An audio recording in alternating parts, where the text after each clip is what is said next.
Okay, so now we continue with our second lecture. तो previous lecture में हम N butane की confirmation देख रहे थे. अब उसमें एक स्पेशल केस आता है कि अगर किसी भी स्ट्रक्चर में, जैसे कि ब्यूटेन की बात करें या नॉर्मल अगर हम इथेन की भी बात करें, इथेन के ऊपर मान लो दो ग्रुप्स लगे हुए हैं, ठीक है, तो GCH2CH2OH. अब इस तरह का अगर अरेंजमेंट है और ये जो G ग्रुप है ये OH हो सकता है, NH2, NR2, fluorine, COH, CHO. Means ये G ग्रुप H बॉन्डिंग करने में कैपेबल है. ओके, इसके पास एक इलेक्ट्रोनेगेटिव एटम है. तब इसके G ग्रुप और OH की हाइड्रोजन के बीच में there will be hydrogen bonding. और ये हाइड्रोजन बॉन्डिंग कब हो पाएगी? When the conformation is gauche. अगर हम एंटी कन्फर्मेशन ले लेंगे तो G और OH में क्या हो जाएगा? They will be exactly 180 degree. तो इतने डिस्टेंस पे इंट्रामॉलिक्यूलर H बॉन्डिंग नहीं हो पाएगी. तो ऐसे केस में एंटी ज्यादा स्टेबल नहीं होता.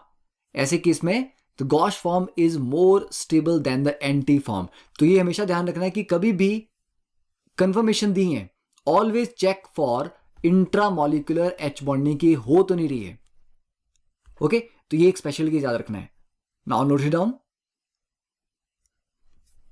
फिर नेक्स्ट हम बात करते हैं साइक्लो अल्केन्स की. तो साइक्लो अल्केन जो टॉपिक है, वैसे तो वो अल्केन के साथ ही स्टडी करना चाहिए, बट स्टीरियोकेमिस्ट्री में बहुत जगह इसकी एप्लीकेशन है. तो सारा का सारा ये पार्ट जो हम यहीं पर कंप्लीट कर लेंगे और एल्केन्स में जस्ट हम जो एलिफेटिक वाला पार्ट है, स्ट्रेट चेन वाला, उन्हीं के ज्यादा रिएक्शन देखेंगे. ओके, अब साइक्लोअल्केन में जो सबसे छोटा है दैट इज साइक्लोप्रोपेन. अब साइक्लोप्रोपेन में क्या है? 3 मेंबर्ड रिंग है, बॉन्ड एंगल 60 डिग्री है. अब क्योंकि तीनों कार्बन इसके sp3 हाइब्रिडाइज हैं, तो आइडियली इनका बॉन्ड एंगल 109.5 होना चाहिए, बट 60 डिग्री है तो काफी ज्यादा डेविएशन है. तो इतनी ज्यादा डेविएशन से क्या होता है? There is a considerable angle strain because the sp3 orbitals होगा क्या, क्यों प्रॉब्लम होगी? sp3 ऑर्बिटल्स को प्रॉपर ओवरलैपिंग के लिए 109.5 एंगल चाहिए. अगर इतना स्मॉल एंगल होगा तो ओवरलैप अच्छे से नहीं कर पाएंगे, तो बॉन्ड उतना स्ट्रांग नहीं होगा. ठीक है, तो because sp3 orbitals forming the sigma bonds can not overlap effectively या as effectively as in alkenes. इसी वजह से यहां पर जो ऑर्बिटल्स यूज हुए हैं they are not purely sp3, they contain more p character. तो ये बड़ा इंपॉर्टेंट पार्ट है कि they contain more p character, मतलब ये प्योर sp3 नहीं है. ठीक है, क्योंकि ओवरलैपिंग नहीं हो पा रही प्रॉपर्ली, और क्योंकि इतना ज्यादा स्ट्रेन है that is why the carbon single bond carbon of cyclopropane weak होते हैं बॉन्ड, और इनकी पोटेंशियल एनर्जी जो मॉलिक्यूल की वो बड़ी ज्यादा है. That is this molecule is very unstable. तो किसी भी कंपाउंड में या किसी रिएक्शन में इसकी टेंडेंसी होती है कि ये रिंग अपना ओपन कर ले और स्ट्रेट चेन में कन्वर्ट हो जाए. Now next is cyclobutane. Cyclobutane में नॉर्मली आप एक्सपेक्ट करोगे कि सिंपल ऐसा स्क्वायर जैसा होगा and the bond angle will be exactly 90 degree, but the angles are not 90 degree. क्यों? द रीजन इज अगर ये ऐसा होगा तो ये प्लेनर स्ट्रक्चर होगा. अगर ये प्लेनर हो गया तो सारे के सारे जो बॉन्ड्स हैं वो एक्लिप्स्ड कन्फर्मेशन में आ जाएंगे, जिससे कि रिपल्शन बहुत ज्यादा हो जाएंगी, टॉर्जनल स्ट्रेन बहुत ज्यादा होगा. तो टॉर्जनल स्ट्रेन को कम करने के लिए ये प्लेनर की जगह एक थोड़ा सा फोल्डेड स्ट्रक्चर एज्यूम करता है, जिससे कि कुछ टॉर्जनल स्ट्रेन तो कम हो जाता है पर थोड़ा सा एंगल स्ट्रेन बढ़ जाता है, क्योंकि 90 डिग्री 109.5 के ज्यादा नजदीक है, बट 88 और गैप बढ़ गया. ठीक है, तो यहां पर बॉन्ड एंगल्स एग्जैक्टली 88 हैं and it is a slightly folded structure. तो रिंग प्लेनर नहीं है, तो इतना याद रखना, इसमें इससे ज्यादा कुछ नहीं. तो ऑब्वियसली बात है, इसमें जो रिंग स्ट्रेन है वो साइक्लोप्रोपेन से तो कम है. Then third is cyclopentane. तो साइक्लोपेंटेन भी नॉर्मली आप इमेजिन करोगे कि ऐसा एक रिंग होगा और प्लेनर होगा, 108 एंगल होगा. ठीक है, एज्यूम कर सकते हैं जनरल रिएक्शंस के लिए, बट रियलिटी में जो स्ट्रक्चर है दैट इज नॉट प्लेनर. ठीक है, ये बॉन्ड थोड़ा सा, मतलब एक एटम जो है वो प्लेन से थोड़ा सा बाहर रहता है, ये थोड़ा प्लेन से ऊपर रहेगा या प्लेन से नीचे रहेगा. ठीक है, तो इट इज स्लाइटली फोल्डेड. क्यों? To reduce some of its torsional strain, ताकि बॉन्ड्स एक्लिप्स फॉर्म में ना रहें. पर स्टिल इसमें टॉर्जनल स्ट्रेन भी बहुत कम है और एंगल स्ट्रेन भी बहुत कम है, तो it is almost as stable as cyclohexane. तो इसमें कोई बड़ी प्रॉब्लम नहीं है। इस फॉर्म में अगर 5 मेंबर रिंग है तो then it is a stable structure, उसको कोई रीअरेंजमेंट के थ्रू बड़ी ज्यादा टेंडेंसी नहीं होती 6 मेंबर में कन्वर्ट होने की। Clear? Now note it down. अब बात करते हैं cyclohexane, that is the most important cyclic structure जो हम पढ़ेंगे यहां पे। साइक्लोहेक्सेन जैसे हम ड्रॉ करते हैं इसके अकॉर्डिंग तो एंगल आएंगे 120 डिग्रीज, बट रियलिटी में cyclohexane is not a planar molecule, ऐसा प्लेनर नहीं होता वो, ठीक है, वो अलग अलग कन्फर्मेशन में एग्जिस्ट करता है। और अगर आप 3 मेंबर रिंग से चलो आगे, तो 3 मेंबर रिंग सबसे अनस्टेबल था, 4 वाला थोड़ा स्टेबल हुआ, साइक्लोपेंटेन थोड़ा और हुआ, साइक्लोहेक्सेन सबसे ज्यादा स्टेबल है, तो it is more stable then other cycloalkanes. और इसके 4 मेन कन्फर्मेशन हैं या 4 मेन कन्फर्मेशनल आइसोमर्स हैं। एक चेयर फॉर्म जो कि मोस्ट स्टेबल है क्योंकि आप आराम से बैठ सकते हो उस पर, ठीक है, and the half chair, twist boat and boat. The half chair is the least stable. Okay, तो ये 4 इसकी कन्फर्मेशन है, तो इनको अभी हम ड्रॉ भी करेंगे, ड्रॉ करके इनको स्टडी करेंगे, ठीक है। तो ऐसे याद रख सकते हो कि चेयर पे बैठ सकते हैं तो मोस्ट स्टेबल, और हाफ चेयर पे बैठोगे तो गिरोगे। बोट में तो फिर भी कोई दिक्कत नहीं है, बोट थोड़ा बहुत झेल लेगी। ओके, तो चेयर वाली है मोस्ट स्टेबल भी और लीस्ट स्टेबल भी। अब चेयर कंफर्मेशन ड्रॉ करना बड़ा आसान है। चेयर कंफर्मेशन में ड्रॉ करने में क्या करना, देखो, अब इसके ड्रॉ के लिए आप थोड़ी सी प्रैक्टिस करनी पड़ेगी। देखिए ये 1 एक बॉन्ड, ये 2, फिर अगला वाला जो देखो ये basically 3 set of parallel lines हैं। ये वाला और ये वाले दोनों पैरेलल हैं, ठीक है। ये फर्स्ट और ये लास्ट वाला, ये दोनों बॉन्ड्स पैरेलल हैं। ये वाला बॉन्ड और ये वाला बॉन्ड भी पैरेलल हैं। तो 3 पेयर ऑफ पैरेलल लाइंस हैं यहां पे। और ये एक सीधा रखोगे तो रिक्लाइनर की तरह फील होता है ना, बैठ सकते हैं ना इसके ऊपर। तो this is the chair confirmation and this is the boat confirmation, जो सबसे आसान है बनाने के लिए। Just like a simple boat. Okay, तो ये तो आप ड्रॉ कर लोगे। अब चेयर और बोट कंफर्मेशंस में मेन डिफरेंस क्या है? दोनों में, ठीक है, दोनों में सारे के सारे carbon single bond angles are 109.5। तो एंगल स्ट्रेन क्या हो गया? 0। दोनों में 0 है क्योंकि डेविएशन नहीं हो रही। एंड चेयर में सारे के सारे जो बॉन्ड्स हैं दे आर स्टैगर्ड, तो टॉर्जनल स्ट्रेन भी 0 है। पर बोट कंफर्मेशन में carbon hydrogen bond they are eclipsed, इसलिए टॉर्जनल स्ट्रेन एग्जिस्ट करता है। और साथ में एक और फ्लैग पोल हाइड्रोजन आपस में रिपेल करते हैं। What are flag pole hydrogen? देखो यहां से नंबरिंग स्टार्ट करोगे ना, 1, मान लो ये 2, ये 3 और ये 4, ठीक है, चाहे यहां से चलो या नीचे से चलो, ये 1 और 4 ही आएंगे। 1 और 4 पोजीशन पे 2 हाइड्रोजन जो लगी होती हैं ये आपस में रिपेल करती हैं। इन दोनों को बोलते हैं फ्लैग पोल हाइड्रोजन्स। तो इन हाइड्रोजन्स की रिपल्शन की वजह से भी ये थोड़ा कम स्टेबल है। तो क्या रीजन दोगे आप? एक तो बॉन्ड एक्लिप्स्ड है तो टॉर्जनल स्ट्रेन है, सेकेंडली फ्लैग पोल 1,4 फ्लैग पोल रिपल्शंस, ठीक है, क्लियर। अब नेक्स्ट कि आपको कैसे रियलाइज करना। देखो चेयर मैंने बोल तो दिया, चेयर एंड बोट। इमेजिन करो आपको पेपर से बनाना ही हो तो हम क्या कर सकते हैं, एक लंबा सा पेपर लिया आपने, ठीक है, मान लो A4 शीट ली और इसको ऐसे कट कर लो, ठीक है, साइड से बस इतना इतना पार्ट काट लो। तो काटने के बाद आपके पास क्या बचेगा? कुछ ऐसा। इसको यहां से फोल्ड करो और यहां से फोल्ड करो, ठीक है, 2 मतलब डॉटेड लाइंस मार के कि यहां से फोल्ड करना है। अब ये वाला जो पार्ट है इसको अगर आप ऊपर की तरफ करें और इस वाले पार्ट को नीचे की तरफ फोल्ड कर दें तो साइड से देखने पे ये कुछ ऐसा दिखेगा, है ना। एक वाला ये वाला पार्ट ऊपर फोल्ड होगा, ये वाला पार्ट नीचे, दैट इज द चेयर। तो ये ऐसे होता है, ये एक कार्बन, ये कार्बन नंबर 1, ये 2, ये 3, ये 4, ये 5 एंड 6। अब दोनों को ऊपर की तरफ फोल्ड कर दो, इस वाले पार्ट को भी और इस वाले पार्ट को भी, तब ये ऐसे दिखेगा, तो बन गई बोट। तो ये डिफरेंस है।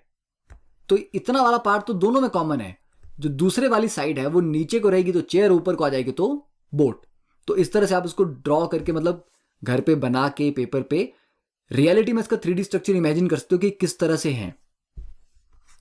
And that is very important, आपको पता होना चाहिए जो आप इमेजिन कर रहे हो वो क्या है। अब क्योंकि चेयर फॉर्म ज्यादा स्टेबल है, इसीलिए साइक्लोहेक्सेन का 99% of the molecule chair conformation में ही एग्जिस्ट करते हैं एट एनी गिवन मोमेंट। तो एक्सियल और इक्वेटोरियल देखने से पहले एक बार हम इसका जो स्टैगर्ड और एक्लिप्स्ड वाला जो मैंने आपको इन्फॉर्मेशन दी थी कि चेयर में सारे बॉन्ड स्टैगर्ड होते हैं और बोट में एक्लिप्स, वो इस डायग्राम से विजिबल होगा। तो ये न्यूमैन प्रोजेक्शन है चेयर एंड बोट की। अब देखो चेयर वाली न्यूमैन प्रोजेक्शन कैसे ड्रॉ करनी है। इमेजिन करो जो इथेन के लिए आपने न्यूमैन प्रोजेक्शन बनाया था, 2 रिंग्स लिए, 1 2 3 4, ये 4 तो एच हो गए, यहां पर भी 1 2 3 4 ये 4 वाले एच, और ये वाली पोजीशन को आपस में कनेक्ट कर दिया। ठीक है, बस बन गया साइक्लोहेक्सेन का चेयर फॉर्म। और बोट में क्या करना है, एक इथेन का आपने एक्लिप्स्ड फॉर्म में, दूसरे का भी एक्लिप्स्ड फॉर्म में, और ये वाले बॉन्ड आपस में कनेक्ट कर दिए। ठीक है, बीच में ये CH2 आ गया। तो इससे डायग्राम से हमें क्लियर होता है, हम देख सकते हैं कि कैसे 2 अलग अलग कन्फर्मेशन में बॉन्ड स्टैगर्ड और एक्लिप्स्ड ओरिएंटेशन में है।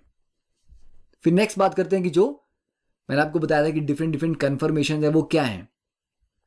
तो जो सबसे स्टेबल है that is the chair. Chair convert होती है, कन्वर्ट क्या होती है, मैंने जब पेपर पे आपको कहा था कैसे ड्रॉ करेंगे इसको, कुछ इस तरह से बनाएंगे। अब ये वाला जो नीचे वाला फोल्डेड पार्ट था, जो पेपर का आपने नीचे को फोल्ड किया था, इसको सीधा कर लो।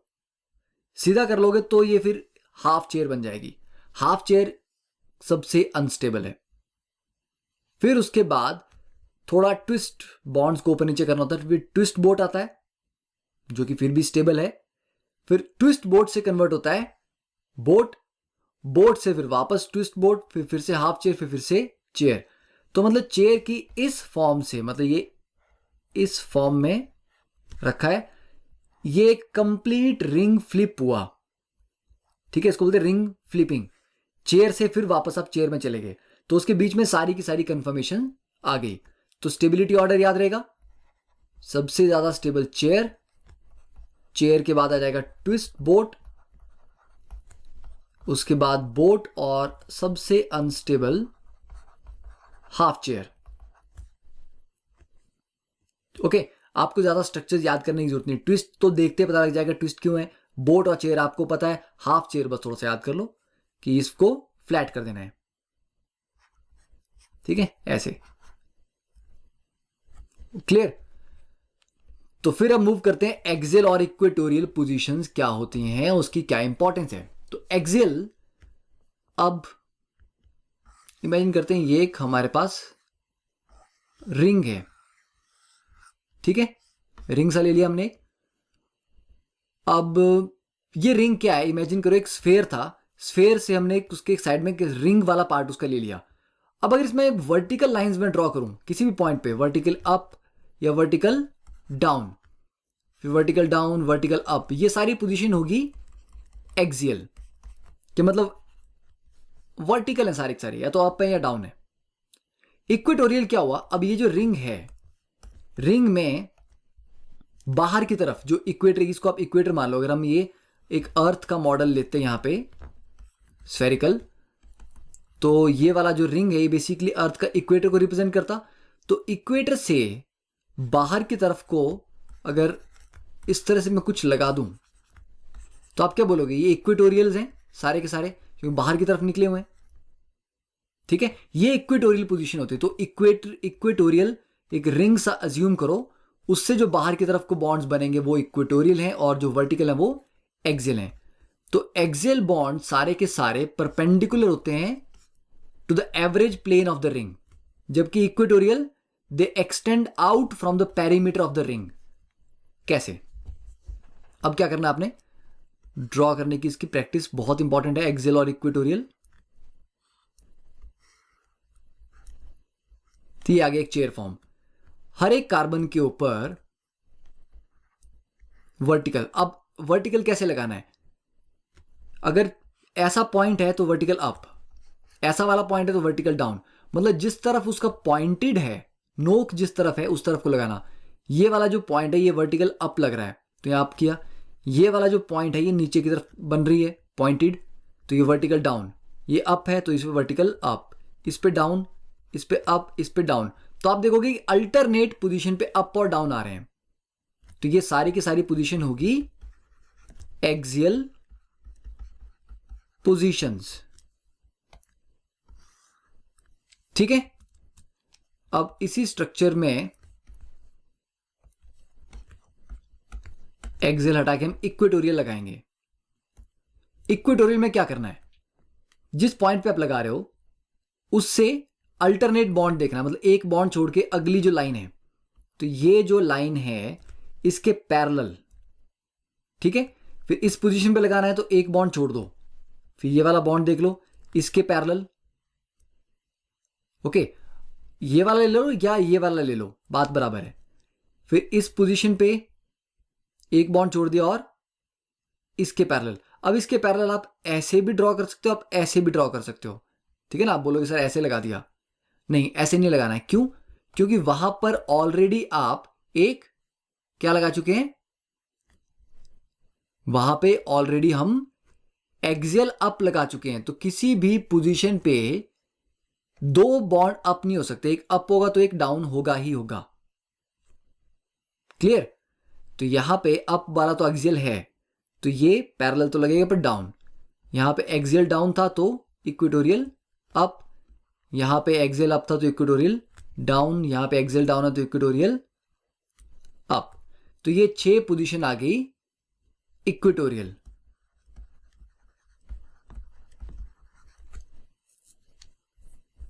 ठीक है, तो आई थिंक इतना पार्ट तो क्लियर होना चाहिए।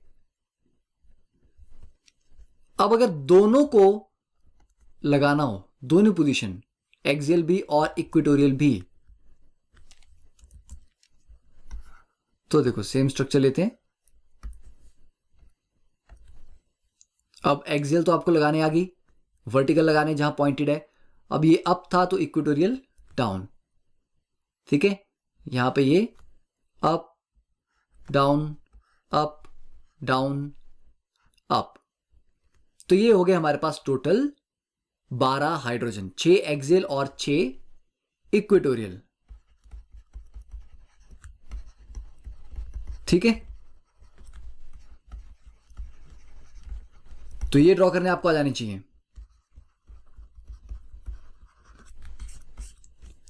अब अगर हम रिंग फ्लिप करते हैं तो फ्लिप करने से सारी की सारी एक्सियल पोजीशन इक्वेटोरियल में कन्वर्ट हो जाती हैं। तो रिंग फ्लिप करना क्या होता है? रिंग फ्लिप इज लाइक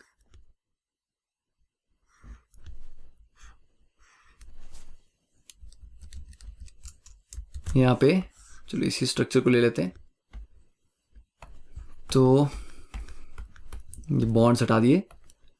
अब देखो रिंग फ्लिप इज एग्जैक्ट इसकी मिरर इमेज लेनी है। अब ये कितनी एक्यूरेट बनती है दैट डिपेंड्स। तो ये हो गया रिंग फ्लिपिंग।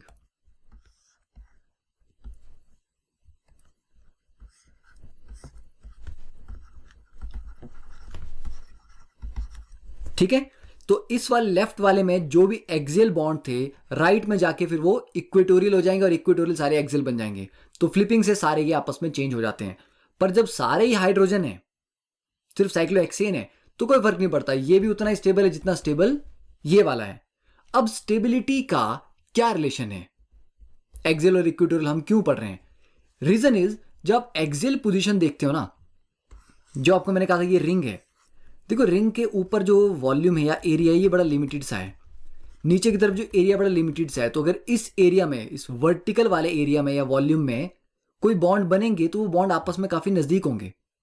जैसे कि यहां पर जो H लगा हुआ है ये इन दो हाइड्रोजन के काफी क्लोज है, ये तीनों काफी क्लोज हैं।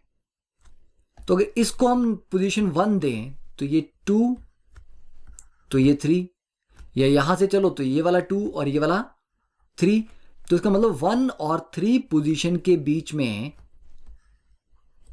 जो एक्सियल पोजीशन होती हैं, क्योंकि देखो 1 पे एक्सियल अप है तो 2 पे डाउन होगा, फिर 3 पे फिर अप होगा, तो इनके बीच में क्या होता है, रिपल्शन क्रिएट होती है, तो बड़ा ज़्यादा नज़दीक है ये। वैसे वर्टिकल में देख लो, वर्टिकल में ये वाली पोजीशन, ये वाली पोजीशन और ये वाली पोजीशन, ये तीनों काफ़ी क्लोज होंगी।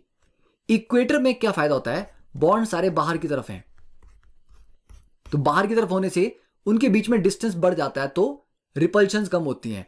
अब अगर आपसे कॉमन सेंस वाला क्वेश्चन पूछूं मैं कि अगर मेरे पास बेंजीन पे साइक्लोहेक्सेन पे एक बड़ा ग्रुप लगा हुआ है, बड़े ग्रुप को मैं कहां रखूं जिससे कि रिपल्शंस कम हो उसकी बाकी हाइड्रोजन वगैरह के साथ, तो ऑब्वियस ही बात है, आंसर आना चाहिए कि सर इक्वेटर पे ग्रुप्स एक दूसरे से ज्यादा दूर होते हैं तो इक्वेटर पे रखना चाहिए। तो दैट इज द रीजन कि बल्कि ग्रुप को हमेशा हम इक्वेटर पे रखना प्रेफर करते हैं, तो हमें पता होना चाहिए कि इक्वेटोरियल पोजीशन कौन सी है और एक्सियल कौन सी है। अगर आप बल्कि ग्रुप को एक्सियल पे रख दोगे, यहां अगर मैं हाइड्रोजन की जगह CH3 अटैच कर दूंगा तो साइज बड़ा हो जाएगा और रिपल्शन काफी ज्यादा स्ट्रांग हो जाएंगी। इसको बोलते हैं 1,3 डाई एक्सियल रिपल्शंस या इंटरैक्शंस। ठीक है, नजदीक है। अब एक और फायदा भी है इसका, मान लो यहां पे OH था, ठीक है, तो OH के बेनिफिट भी हैं, ये ऑक्सीजन दूसरे यहां पर भी OH है लेट अस से, तो ये दोनों आपस में H बॉन्डिंग भी कर सकते हैं क्योंकि नजदीक है। तो जब क्लोज हैं तो बॉन्डिंग भी हो सकती है और रिपल्शन भी क्रिएट हो सकती हैं। दैट डिपेंड्स कि किस तरह के ब्रांचेस या सब्स्टिट्यूएंट्स वहां पे लगे हुए हैं। तो इतना सा part, I think conceptual part तो क्लियर हो गया होगा। तो रिंग फ्लिप समझ आ गया। रिंग फ्लिप में क्या करना है, सारे के सारे एक्सियल इक्वेटोरियल हो जाते हैं, बस दैट्स ऑल। तो अब देखो सब्स्टिट्यूटेड साइक्लोहेक्सेन रिंग कि साइक्लोहेक्सेन के ऊपर कुछ ना कुछ ब्रांच लगे, लेट अस से ब्रांच G ग्रुप लगा हुआ है कोई। अब ये G ग्रुप आप कैसे लिख सकते हो, तो कोई भी एक पोजीशन है, एक तरीका आप G को एक्सियल लगा दो, तो ये आपने एक्सियल पोजीशन पे लगा दिया इसको, यहां पे आपने लगा दिया इसको इक्वेटोरियल पोजीशन के ऊपर। Now which one is more stable, obviously equatorial, क्योंकि इक्वेटोरियल पोजीशन पे ये G बाकी की हाइड्रोजन से थोड़ा दूर रहेगा तो रिपल्शन कम रहेगी। तो हम बोल सकते हैं कि एक्सियल कन्फर्मर लेस स्टेबल है देन इक्वेटोरियल। क्यों, क्योंकि एक्सियल में 1 और 3 पोजीशन पे, ये 1 पोजीशन है, ये यहां की 3rd, ये H होगा और यहां पे एक H होगा, तो इन दोनों के बीच में रिपल्शन होंगी, तो 1,3 डाई एक्सियल रिपल्शन। दूसरा रीजन क्या होता है, एक्सियल वाले केस में कुछ बॉन्ड, ये जो G ग्रुप है ये 2 कार्बन कार्बन बॉन्ड से गॉश पोजीशन पे है, जबकि इक्वेटोरियल में ये एंटी पोजीशन पे है, तो एंटी में डिस्टेंस बढ़ जाता है तो स्टेबिलिटी ज्यादा आती है। अगर आपको समझ आएगा तो ठीक है, अदरवाइज ये उतना इंपॉर्टेंट पॉइंट नहीं है, 1,3 डायएक्सियल वाला ज्यादा इंपॉर्टेंट है, तो ये याद रहेगा। बल्कि ग्रुप को हमेशा इक्वेटोरियल पे प्लेस करना है ना। अब इसके अकॉर्डिंग अगर हम देखें, यहां पर ये एक्सियल के ऊपर प्लेस किया हुआ है और इसको हमने रिंग फ्लिप कर दिया, तो फ्लिप करने पे मैंने कहा था कि सारी की सारी एक्सियल और इक्वेटोरियल इंटरचेंज हो जाती हैं। तो क्योंकि इक्वेटोरियल पोजीशन पे ये ग्रुप ज्यादा स्टेबल है, इसलिए इक्विलिब्रियम फॉरवर्ड डायरेक्शन में ज्यादा रहेगा, तो K कैसा रहेगा, ग्रेटर देन 1। अब इसमें अगर हम K की वैल्यूज को ले कि K क्या है, द कंसेंट्रेशन ऑफ इक्वेटोरियल, कि इक्वेटोरियल वाला कन्फर्मर कितना है मिक्सचर में, डिवाइड बाय एक्सियल कितना है, तो अगर G H हो तो ये दोनों बराबर है, दोनों एक जैसे हो जाएंगे, तो K तो 1 हो जाएगा कि 50% इस फॉर्म में 50% इस फॉर्म में, तो परसेंटेज ऑफ इक्वेटोरियल 50 आएगी, एक्सियल भी 50 आएगा। बट अगर H की जगह G हम CH3 ले लें तो बड़ा ग्रुप आ गया, तो वो इक्वेटोरियल प्रेफर करेगा, तो K की वैल्यू होगी 19, मतलब इक्वेटोरियल की कंसंट्रेशन एक्सियल से 19 टाइम ज्यादा है और percentage of equatorial is 95। Ethyl ले लो तब भी ऑलमोस्ट सिमिलर 95, इसकी जगह बेंजीन ग्रुप लगा लो फिनाइल तो 99%। तो दिस डेटा प्रूव्स के कितना डिफरेंस आ जाता है ग्रुप को इक्वेटोरियल पोजीशन पे शिफ्ट करने से। ठीक है, तो हम ये बोलते हैं कि large substituents prefer equatorial positions. Now note it down. अब हमारे पास क्वेश्चन आया, draw the most stable confirmation of 1,2 dimethyl cyclohexane. 3 अलग अलग केसेस हैं, पहले वाले को सॉल्व करते हैं। अब देखो 1,2 डाइमिथाइल साइक्लोहेक्सेन है, यहां पे भी मिथाइल लगा हुआ और यहां पे भी मिथाइल लगा हुआ है। दो तरीके हो सकते हैं ना, एक तो हो सकता है कि दोनों ये सिस फॉर्म में हो क्योंकि लिखा तो यहां कुछ भी नहीं है, और दूसरा पॉसिबिलिटी ये है कि दोनों मिथाइल ट्रांसफॉर्म में लगे हों। ठीक है, ऑपोजिट साइड कि एक ऊपर की तरफ और एक नीचे की तरफ। तो अब इसको हम ड्रॉ करेंगे चेयर फॉर्म में, क्योंकि मोस्ट स्टेबल कंफर्मेशन जो वो चेयर होगी। अब चेयर पे 1 और 2 पे करना है। देखो 1 पे ऑब्वियस बात है, एक तरीका है कि मैं इसको एक्सेल लगा दूं। यहां पे क्या है, सिस है, मतलब ये अगर ये वाला अप तो ये वाला भी अप, और ये डाउन तो ये भी डाउन, या तो दोनों अप या दोनों डाउन। तो चलो लेते हैं, पहले वाले पे एक को अप ले लिया, तो अगले वाले कार्बन पे मिथाइल अप लगाना है। अब आप एक्सियल नहीं लगा सकते, अगर आपने ऐसे लगा दिया तो यहां तो अप हो गया, अगले वाले पे डाउन चला गया। ठीक है, तो अगले वाले कार्बन पे जो अप आएगा वो इक्वेटोरियल पे आएगा। Okay clear. मान लो कि दोनों डाउन थे, दोनों अपनी थे, दोनों डाउन थे, तो कोई बात नहीं, पहले वाले पे डाउन लगा लो इक्वेटोरियल, दूसरे वाले पे एक्सियल डाउन हो जाएगा, तो एक जैसे स्ट्रक्चर आने वाला है, कोई डिफरेंस नहीं आने वाला। तो इसकी जो मोस्ट स्टेबल है वो यही बननी है। क्लियर। अब ऊपर वाले को डाउन लगा के देख लो तो नीचे वाला भी डाउन में आएगा। अब सेकंड वाले में ये ट्रांसफॉर्म में है, तो ट्रांस में अगर एक अप है तो दूसरा वाला होगा फिर डाउन, तो 1 पे लेना है अप। ठीक है, चलो एक्सियल ले लिया, और 2 पे फिर लेना पड़ेगा डाउन, तो ये भी एक्सियल आ गया, है ना। पर एक और भी इसका तरीका है। क्या तरीका है, एक अप लेना है एक डाउन लेना है, किसको अप लेते हो कोई फर्क नहीं पड़ता। एक काम करते हैं, इसको अप ले लेते हैं, ठीक है, और यहां वाले पे क्या हो जाएगा डाउन, क्योंकि इस पे अप वाला तो एक्सियल है, तो ये वाला आपका अप हो गया, ये वाला आपका डाउन हो गया। यहां पर ये वाला अप था, ये वाला डाउन था, तो कौन सा ज्यादा स्टेबल लग रहा है, पॉसिबिलिटी दोनों की है, तो obviously this one is more stable, क्योंकि दोनों बल्कि ग्रुप जो थे वो इक्वेटोरियल पोजीशन पे हैं। तो ये आपको ये चीज सीखनी है आपको कि सेम साइड, सिस का मतलब दोनों अप या दोनों डाउन, ट्रांस का मतलब एक ऊपर एक नीचे, तो उसमें फिर उसको आप 1 और 2 पोजीशन पे कब एक्सियल रखोगे कब इक्वेटोरियल रखोगे, तो प्रैक्टिस से आपको ये आ जाएगा। Second case is cyclohexane 1,3 diol. ठीक है, तो साइक्लोहेक्सेन पे 1,3, ये OH यहां OH। अब ये भी वही दो केसेस, या तो दोनों अप होंगे या फिर एक अप और एक डाउन, मतलब सिस होगा या फिर ये ट्रांस में होंगे।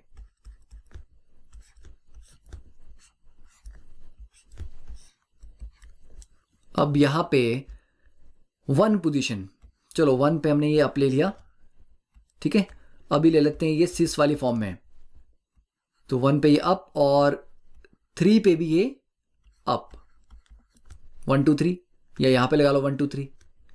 अब 1 और 3 मैंने अभी आपको बताया था कि 1 और 3 के बीच में डिस्टेंस बड़ा कम होता है, और दोनों OH हैं तो दोनों के बीच में H बॉन्डिंग हो सकती है, तो ये तो बड़ा स्टेबल हो जाएगा। यहां पे आ जाएगी इंट्रामॉलिक्यूलर H बॉन्डिंग। अब दूसरा तरीका क्या था इसको ड्रॉ करने का, दोनों अप थे, अब दोनों डाउन भी हो सकते हैं। यहां पर ये डाउन कर लो OH, और इस वाले को भी डाउन कर लो, दोनों इक्वेटोरियल आगे, ये ज्यादा स्टेबल नहीं है, this one is more stable, क्योंकि यहां पर इंट्रामॉलिक्यूलर H बॉन्डिंग है। तो ऐसे केसेस जहां पर एक्सियल पोजीशन में रखने से H बॉन्डिंग आ रही हो, तब एक्सियल पोजीशन वाला आइसोमर जो है, सॉरी कन्फर्मर, वो ज्यादा स्टेबल कंसीडर होगा, फिर इक्वेटोरियल में नहीं रखना है। और अगर दूसरी पॉसिबिलिटी आती है कि एक OH अप और एक डाउन, मतलब ट्रांस में, तो फिर नहीं होना था, फिर एक इक्वेटोरियल आना था और एक एक्सियल आना था, फिर उनमें नहीं होनी थी बात। ठीक है, अब चाहे किसी के एक को एक एक्सियल रख लो और दूसरे को फिर इक्वेटोरियल होना ही पड़ना था। यहां देखो, या तो दोनों एक्सियल आए या फिर दोनों इक्वेटोरियल आए, तो इस तरह से आप ड्रॉ कर सकते हो सिमिलरली अब आपको प्रैक्टिस ऐसे ही करनी है 2 ब्रोमोसाइक्लोहेक्सेनोल, सिस में भी ट्रांस में भी, ठीक है। और इसमें बड़ा ग्रुप कौन सा है, OH ग्रुप है या Br, ब्रोमीन बड़ा है साइज में। तो अगर वैसी वाली बात हुई कि इक्वेटोरियल पे बड़ा ग्रुप आना चाहिए तो फिर ब्रोमीन को रखना है इक्वेटोरियल पोजीशन पे। तो आई थिंक इतना तो ड्रॉ करना आपको धीरे धीरे सीख ही जाओगे।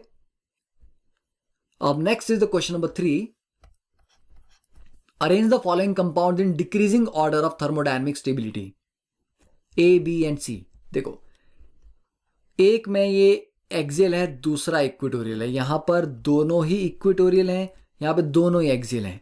तो सबसे स्टेबल कौन सा है, B, क्योंकि दोनों बल्कि ग्रुप इक्वेटोरियल। उसके बाद A, क्योंकि एक इक्वेटोरियल है, और लास्ट में C, क्योंकि दोनों एक्सियल हैं। ठीक है, तो that is the stability order. तो ये हो गया कंप्लीट हमारा साइक्लो एल्केन्स वाला पार्ट। अब नेक्स्ट हम स्टार्ट कर रहे हैं। तो कन्फर्मेशनल वाला हमारा डन हो गया, ठीक है, कन्फर्मेशन हमने पढ़ ली। Next is the configurational isomers. तो पहले इसका बेसिक्स आज डिस्कस कर लेते हैं इस लेक्चर में। What is a configuration? Conformation तो आपको पता है कि सिग्मा बॉन्ड के अबाउट रोटेशन से जो जनरेट होते हैं दोज आर कन्फर्मेशंस। आप अपने हाथ ऊपर नीचे करते रहो, those are conformation of the body. Configuration क्या है? It is a particular special arrangement of atom, कि स्पेस में एटम एक पर्टिकुलर तरीके से अरेंज हुए हैं। तो ये पर्टिकुलर अरेंजमेंट ही अपने आप में एक कन्फिग्रेशन है, ठीक है। और ये कन्फिग्रेशन ही एक स्टीरियो आइसोमर को कैरेक्टराइज करती है कि वो क्या है, कौन सा आइसोमर है। देखो ये वाला कंपाउंड है, तो ये कार्बन पे एक CH3 है, एक OH और Cl। OH फ्रंट में है, Cl बैक में है। अब हमने एक और स्ट्रक्चर यहां पर ड्रॉ कर दिया। हम OH को बैक में ले गए, Cl को फ्रंट में ले आए। तो क्या बोलोगे आप, क्या ये दोनों एक ही मॉलिक्यूल की दो अलग अलग फॉर्म्स हैं? कि इसको हमने फ्लिप कर दिया, उल्टा कर दिया, तो OH जो आगे था वो पीछे चला गया और Cl जो पीछे था वो आगे आ गया, राइट? सोचो, रॉन्ग। व्हाई? अगर मान लो इसको फ्लिप भी करते तो ये जो लेफ्ट में है ये भी तो राइट में जाना चाहिए था। आगे वाला पीछे चला गया तो लेफ्ट वाला राइट में जाएगा। मींस आपने इन दोनों को छेड़ा नहीं और इन दोनों को आगे पीछे कर दिया। ऐसा कैसे हो सकता है? घूमेगा तो पूरा मॉलिक्यूल घूमेगा, नहीं घूमेगा तो कोई भी नहीं घूमेगा, ठीक है। तो दिमाग घूम रहा है। तो यहां पे दो ग्रुप को बिना डिस्टर्ब किए आपने बाकी दो को कर दिया। तो ऐसा कैसे हो सकता है? ऐसा रोटेशन से नहीं हुआ। फिर आपने क्या किया होगा, OH और Cl बॉन्ड तोड़े, फिर Cl को फ्रंट में अटैच किया और OH को बैक साइड। तो बिना बॉन्ड ब्रेक किए ये दोनों आपस में चेंज नहीं हो सकते। मतलब नॉर्मली इंटर कन्वर्ट तो नहीं हो पाएंगे, ठीक है, बॉन्ड तोड़ने पड़ेंगे। तो these two are actually two different configuration, ठीक है। तो दोनों क्या है? दो अलग अलग कन्फिग्रेशन है ये। पर अगर हम ये वाला स्ट्रक्चर देखें तो देखो, हाँ, अब ये पहले वाले स्ट्रक्चर को लेटर से इसको A बोलते हैं, इसको B बोलते हैं, इसको C बोलते हैं। A वाले को फ्लिप कर दो तो CH3 इधर चला जाएगा, H इधर आ जाएगा, यस। OH पीछे चला जाएगा, Cl इधर आ जाएगा, यस, ये भी हो रहा है। तो इट मीन ये कोई अलग स्ट्रक्चर नहीं है, ये A ही है। तो ये दोनों सेम है, पर ये दोनों क्या है? They are different compounds. तो फिर ये दोनों भी क्या हुए? डिफरेंट कंपाउंड्स, मतलब डिफरेंट कन्फिग्रेशन। तो दो अलग अलग कन्फिग्रेशन बेसिकली दो अलग अलग कंपाउंड होते हैं, पर दो अलग अलग कन्फर्मेशन एक ही कंपाउंड की दो फॉर्म्स हैं जो रोटेशन से जनरेट हुई हैं। क्लियर? तो कन्फिग्रेशन आइसोमर्स में डिफरेंट क्या होगा? उनकी कन्फिग्रेशन डिफरेंट होगी, मतलब स्पेस में उनका अरेंजमेंट डिफरेंट होगा। तो कन्फिग्रेशंस आर नॉन इंटर कन्वर्टेबल, वो आपस में इंटर कन्वर्ट नहीं होती हैं। तो वो दो अलग अलग कंपाउंड्स हैं, तो ऑब्वियसली उनकी जो प्रॉपर्टीज होंगी वो भी डिफरेंट होंगी। तो उनको आप फिजिकल मेथड और केमिकल मेथड से सेपरेट कर सकते हो। मान लो फिजिकल प्रॉपर्टीज नहीं है ज्यादा डिफरेंट, तो केमिकल प्रॉपर्टी डिफरेंट होंगी, उनसे सेपरेट कर लो, ठीक है। तो कन्फिग्रेशन कैन बी सेपरेटेड, पर कन्फर्मेशन वो तो एक ही मॉलिक्यूल है। तो ये चीज में क्लैरिटी आना बहुत इंपॉर्टेंट है कि what is a confirmation and what is a configuration. तो यहां तक हो गया। अब नेक्स्ट क्या करें, ज्योमेट्रिकल आइसोमेरिज्म स्टार्ट करना चाहिए या आई थिंक ज्यादा हो गया। चलो आज के लिए इतना काफी है। तो जितना भाई पार्ट हमने आज पढ़ा एक बार इसको अच्छे से रिवाइज कर लो, क्योंकि स्टीरियो एक बहुत ही कॉम्प्लिकेटेड हो जाता है सब्जेक्ट अगर आप इस पर ध्यान ना दो। आपकी इमेजिनेशन अगर स्ट्रांग नहीं है तो आप इमेजिन नहीं कर पाओगे कि ऊपर से क्या अटैक हुआ, नीचे से बॉन्ड कहाँ से क्या, ये सब 3D में ऑब्जर्व होना है। ओके, तो जो भी पढ़ा उसको एक बार रिवाइज पक्का कर लिया करो, अदरवाइज नेक्स्ट डे सब ओवरहेड ट्रांसमिशन हो जाएगा। ठीक है, तो नेक्स्ट लेक्चर में we will start with the geometrical isomerism, cis trans E Z. Okay, so see you in the next lesson. Thank you. Have a nice day.